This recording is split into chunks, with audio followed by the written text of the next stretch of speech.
और आइए अब रुक करते हैं कुछ अन्य खबरों का और बात करते हैं स्वयं की संस्थापक और पैरा एथलीटों के समर्थन में काम कर रही सिमनू जिंदल से, जिन्होंने डीडी न्यूज से खास बातचीत की कि नारी शक्ति वंदन अधिनियम जो है उसके जरिए महिला आरक्षण महिलाओं को राजनीति और बाकी क्षेत्रों में मजबूत आवाज देगा। बिल्कुल, तो ये खास बातचीत आपको सुनवाते हैं, दिखाते हैं ये मुलाकात।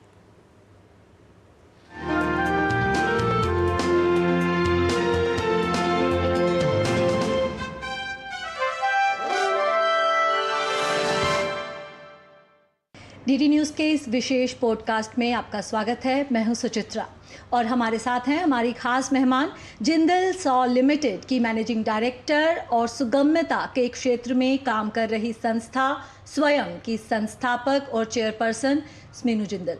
स्मीनू जी, बहुत बहुत स्वागत है आपका। Thank you. कहा जाता है कि किसी भी देश की अगर खुशहाली और तरक्की को जानना हो तो उस देश की महिलाओं की स्थिति देखिए कि वहाँ की महिलाएं कितनी खुश हैं। इस देश में पिछले कुछ समय में महिलाओं की स्थिति में आप किस तरह से बदलाव देखती हैं? आप अपना फैमिली बिजनेस संभाल रही हैं एक मेल डोमिनेटेड क्षेत्र में और अपनी अलग पहचान बनाई है आपने स्वयं के साथ। तो अपनी इस जर्नी को और पिछले कुछ समय में देश में महिलाओं की जर्नी को कैसे देखती हैं? आई थिंक हमारे जो माननीय प्रधानमंत्री जी हैं, उन्होंने बहुत ही सुंदर ढंग से महिलाओं के लिए बहुत सब काम किया, समान अवसर दिया ताकि वो देश के अंदर में अपनी प्रतिभा को जागृत कर सके। स्पेशली जब खेलो इंडिया का उन्होंने किया, और आप तो जानते हैं कि एक्सेसिबिलिटी मेरे बहुत करीब है। इतने हमारे विजनरी प्राइम मिनिस्टर हैं कि उन्होंने इस बात का सोचा जब कोई और इसके बारे में बात नहीं कर रहा था। सुगम्य भारत लेके आए, खेलेगा इंडिया बढ़ेगा इंडिया की नीति के अंतर्गत उन्होंने पैरा गेम्स करवाए खेलो इंडिया के अंतर्गत, जो एक बहुत बड़ी एक पहल हुई जहां एक्सेसिबिलिटी के बारे में बात किया। आई थिंक हमारे माननीय प्रधानमंत्री हमेशा ये चाहते हैं कि सभी लोग मिलकर देश का विकास करें, सम्मिलित विकास हो और सभी का विकास हो। तो उन्होंने और महिलाओं के लिए तो बहुत कुछ काम किया, लेकिन साथ में जो पैरा एथलीट्स हैं उनके लिए उन्होंने बढ़ावा का बहुत काम दिया। जो महिलाएं हैं वो बहुत आगे उन्होंने हिम्मत करके अपने पैरा गेम्स के क्षेत्र में अपने थोड़ा बहुत उन्होंने आगे बढ़कर अपना करियर के बारे में सोचा। तो आज भी सिर्फ 20% महिलाएं हैं पैरा गेम्स में, और मैं चाहती हूँ कि और महिलाएं आएँ, पर उनको विशेष तरह की प्रॉब्लम से जूझना पड़ता है जो एक मेल को प्रॉब्लम आती है। आप भी एक वुमन है तो आप ये समझ सकती है कि उनको रोज़मर्रा में उनको भी बहुत दिक्कतें आती हैं। तो इस तरह का रुझान के प्राइम मिनिस्टर, और उन्होंने फिर जो अभी विमेन के लिए जो महिला संरक्षण के लिए उन्होंने जो आगे भी अभी काम किया है, और हमारा जो मैस्कॉट है खेलो गेम्स का उज्ज्वला, वो भी एक अलग सोच है, क्योंकि वुमन सेंट्रिक मैस्कॉट ये भी अभी तक किसी ने इसके बारे में ना सोचा ना बात करी। जी बिल्कुल। आपकी जर्नी की बात करें, स्टील ऑयल गैस के फील्ड में एक मेल डोमिनेटेड सेक्टर है, वहाँ पर आप बिजनेस संभाल रही हैं। तो आपसे बेहतर कौन समझ सकता है कि लीडरशिप रोल्स में, डिसीजन मेकिंग रोल्स में महिलाओं के होने से कितना फ़र्क पड़ता है? लगातार बात हो रही है नारी शक्ति वंदन अधिनियम की, तो कितना आप ज़रूरी मानते हैं महिलाओं की आवाज़ प्लेटफॉर्म पर महिलाएं बेहतर तरीके से रख सकती हैं? देखिए, महिलाएं बचपन से ही ये सीखती हैं मेरे ख्याल से नर्चर करना, और अपने आसपास अपनी फैमिली सबको लेके साथ चलना। तो उनका नेतृत्व के अंडर कोई भी, चाहे ऑर्गेनाइजेशन हो, चाहे गवर्नमेंट की एक ऑर्गेनाइजेशन हो, या एक बहुत बड़ा इंडस्ट्रियलिस्ट परिवार हो, सभी उनके नेतृत्व से बहुत बेनिफिट पाते हैं। एक एम्पैथी है जो एक वुमन के अंदर होती है। मैं ये तो नहीं कहूँगी कि आदमियों में नहीं होती, पर ज़्यादातर पाई जाती है, क्योंकि उनको उस तरह से वो बड़े होते हैं, वो माँ बनते हैं, उनको नर्चर करना आता है। तो आगे बढ़कर इंडस्ट्री में भी ये एक छोटी बहुत चीज़ है जो इग्नोर करते हैं लोग और बोलते हैं कि शायद इंडस्ट्री में ऑयल गैस एंड स्टील के क्षेत्र में महिलाएं बहुत अच्छा नहीं कर सकती, पर एक उदाहरण मैं भी हूँ क्योंकि कोशिश किया अपने पेरेंट्स अपने ग्रैंड पेरेंट्स के नक्शो कदम पर चलने का और थोड़ी बहुत सक्सेस शायद मिली। बिल्कुल। और पैरा एथलीट्स की लाइफ को आप लगातार आसान बना रही हैं, जो आपकी संस्था है स्वयं इसी दिशा में काम कर रही है। हमने शीतल देवी के बारे में सुना, भारत की पहली आर्मलेस आर्चर, और अब पायल नाग के बारे में लोग सुन रहे हैं, बिना लिम्स के जिस तरह से तीरंदाजी कर रही हैं। इस नारी शक्ति को सलाम है, लेकिन सुगम्यता ना होती तो क्या इनकी कहानियाँ सामने आ पाती, और सुगम्यता ने किस तरह से इनके और बाकी सभी पैरा एथलीटों के जीवन को आसान बनाया है? आपको कैसे विचार आया स्वयं को शुरू करने का?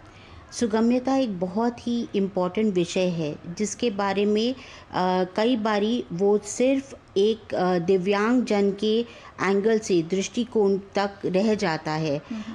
देखा जाए तो हमारे समाज में अब आने वाले समय में हमारे समाज में जो एल्डरली हैं वो ज़्यादा मात्रा में बढ़ेंगे। प्रेग्नेंट विमेन हैं, बच्चे हैं, लोगों की हड्डियां टूटती हैं, गेम खेलते वक्त पहलवान भी अपनी हड्डी तोड़ते हैं। तो इन सभी को सुगम्यता की बहुत आवश्यकता है। आज के युग में जहां हम सशक्त अपनी आँखों से हम देख पा रहे हैं कि कैसे वॉर हो रहा है और नेचुरल कलामिटीज़ आ रही हैं, तो एक्सेसिबिलिटी से ये सभी लोग बेनिफिट करेंगे, सिर्फ दिव्यांग जन के लिए नहीं है जी। पर दिव्यांग जन क्योंकि ये रोज़मर्रा की ज़िंदगी में फील करते हैं। मैं भी व्हील चेयर पे हूँ, मुझे भी ये रियलाइजेशन है कि बंद कमरों में बंद होकर रह जाते, और अगर सुगम्यता मिले तो वो बाहर जाकर अपनी हिम्मत और जुटाकर अपना खेल अपने मर्ज़ी से, अपने सपने सब कुछ देख पाएंगे और उनको हासिल कर पाएंगे। तो उसके लिए बहुत शुक्रगुजार रहूँगी कि हमारे माननीय प्रधानमंत्री जी ने सुगम्य भारत अभियान को चलाया, जिसकी वजह से स्वयं को मौका मिला ताकि मिनिस्ट्री में वो जाके बात कर सके, और मिनिस्ट्री में हमें सुनने का एक और हमें स्ट्रॉन्ग रीज़न रहा कि हम उनको जाके बात करके सुगम्यता की तरफ लेके आ सके। तो उसके लिए सदा आभारी रहेंगे। बिल्कुल। और आपने कहा कि महिलाओं में एम्पैथी ज़्यादा होती है, आपने कहा कि आप व्हीलचेयर पे हैं, क्या कहीं ना कहीं ये सोच थी, आपको लगा कि आप फिर भी एक प्रिविलेज्ड परिवार में हैं, लेकिन बहुत सारी लड़कियां, बच्चियां ऐसी होंगी, बहुत सारे बच्चियां ऐसी होंगी कि जिनको वो प्रिविलेज प्राप्त नहीं है, उनका जीवन कैसे बीत रहा होगा? पैरा एथलीटों की समस्याओं की हम बात करें, वहाँ पर भी क्या जो महिला एथलीट हैं उनकी समस्याएं पुरुष एथलीटों से अलग हैं? उन्हें भी महिलाएं चाहिए अपनी प्रॉब्लम शेयर करने के लिए? ज़रूर, क्योंकि शायद एक दुख दूसरे दुख को ज़्यादा बेहतर पहचानता है और उसके लिए कार्य कर सकता है। महिलाओं का नेतृत्व के क्षेत्र में उतरना बहुत ज़्यादा ज़रूरी है। सिर्फ ये संख्याओं की बात नहीं है, उनका नीति में उनके विचार रखना और विकास की तरफ उनका बढ़ना, उनके सहनशीलता को ध्यान में रखते हुए उनका नेतृत्व आज के दिन में और भी बहुत ज़्यादा ज़रूरी है।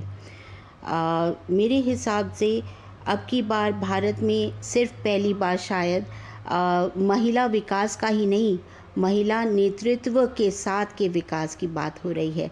तो आने वाले समय में ये बहुत ही एक्साइटिंग है कि लोकसभा और राज्यसभा में भी महिलाएं जाएंगी, अपने नेतृत्व के नीचे देश का एक और सुनहरा रूप बाहर लेके आएंगी। आफ्टर ऑल हम लोग वैसे भी 50% मेन 50% विमेन हैं, तो इस तरह का आरक्षण का मैं बहुत सराहना करती हूँ, क्योंकि विश्व में, भारत में इसकी बहुत ज़रूरत है। बिल्कुल, आवाज़ मिलेगी महिलाओं को। वहीं आपको लगता है कि रोल मॉडल्स भी मिलेंगे? क्योंकि किसी भी क्षेत्र में हमने देखा कि टेनिस के खेल में जब सानिया मिर्ज़ा आई, बहुत सारी बच्चियों ने टेनिस खेलना शुरू कर दिया, बैडमिंटन में साइना नेहवाल आई, पीवी सिंधु आई, बच्चियों ने बैडमिंटन खेलना शुरू कर दिया। अब क्रिकेट में रोल मॉडल्स मिल रहे हैं। पॉलिटिक्स में भी आपको लगता है कि रोल मॉडल्स बढ़ेंगे तो बच्चियां भी अपने रोल मॉडल्स को फॉलो करते हुए अपने देश के पार्लियामेंट में जाके आवाज़ को सामने रखना चाहेंगी? एब्सोल्युटली। आप ये देख लीजिए कि एक टाइम पे बोला जाता था कि महिलाओं को फाइनेंस नहीं समझ में आता। आज हमारी फाइनेंस मिनिस्टर निर्मला सीतारमण जी, वो एक बहुत बड़ी एक हमारे लिए उदाहरण है कि हम वहाँ तक जा सकते हैं, समझ सकते हैं और अपनी बात आगे रख सकते हैं। जी बिल्कुल। और ये प्लेटफॉर्म दिया जा रहा है महिलाओं को, महिलाओं के हित में लगातार प्रयास किए जा रहे हैं। तो एक विकसित भारत की तरफ अगर भारत को बढ़ना है तो महिलाओं की बराबर की भागीदारी भी ज़रूरी है और महिलाओं की आवाज़ को सही प्लेटफॉर्म मिलना भी ज़रूरी है। आपने एकदम ठीक कहा, क्योंकि जब हम विकसित भारत की बात करें तो आधी पॉपुलेशन को पीछे छोड़कर विकसितता नहीं आ सकती। प्लस ये एक बहुत इम्पॉर्टेंट अभियान है जो भारत में पहली बार इस तरह से शुरू हुए हैं और हमारे प्रधानमंत्री जी के अंडर बहुत ऐसे बदलाव आए हैं जो भारत को एक और ऊंचाई पर ले जाने के लिए अब बहुत साफ दिखता है। जी बिल्कुल। और लगातार उसके रिटर्न्स भी मिल रहे हैं। अगर हम फीमेल स्पोर्ट्स की भी बात करें तो लगातार ये कहा जाता है कि मेल स्पोर्ट्स में आपने जितना पैसा लगाया है उतना फीमेल स्पोर्ट्स में लगाइए, आपको जो रिटर्न है वो जल्दी मिलेगा और ज़्यादा मिलेगा।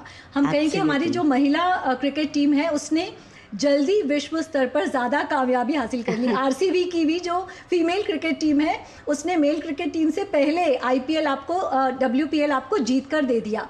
तो महिलाएं लगातार रिटर्न भी दे रही हैं, तो साबित कर रही हैं कि आप इन्वेस्ट कीजिए, हम आपको रिटर्न ज़रूर देंगे। एब्सोल्युटली। मेरा मानना है कि जितनी तेज़ ऑपोजिट दिशा से हवा आती है उतनी ऊंची उड़ान हो जाती है। तो महिलाओं ने बहुत सब तकलीफ़ें देखी हैं, बहुत सब प्रॉब्लम से जूझा है। तो इस तरह का थोड़ा भी सपोर्ट अगर मिलता है तो वो बहुत ऊंचा उड़ती हैं। तो नारी शक्ति वंदन अधिनियम में जिस तरह से महिलाओं